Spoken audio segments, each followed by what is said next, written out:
hàng nhi con oi chèn ngà mu chi bông hà lưu chút lối oi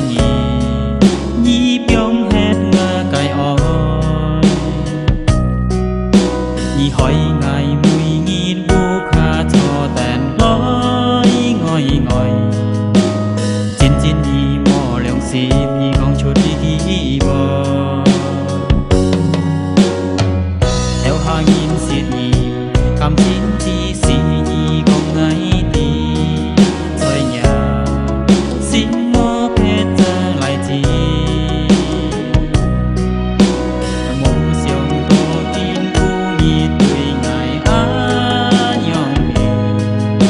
mô siêu tô nhi bởi ngà cổ nhi eo hẹn ngà cảm chi mang nhìn nhau ôm vui ngày kim cu nhi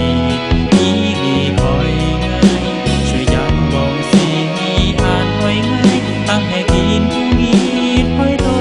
ngài em vui trở lại thì nhìn kia cái xin gọi kỳ xin hắn oi cái nhìn tôi ngài thiên xin khi loài cá phết cha lại thì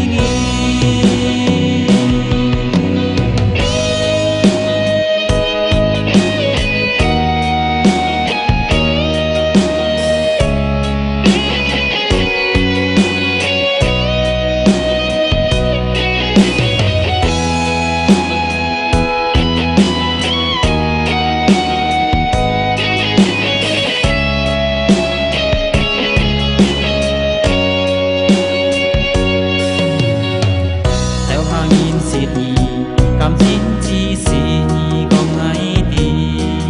thôi nhà xin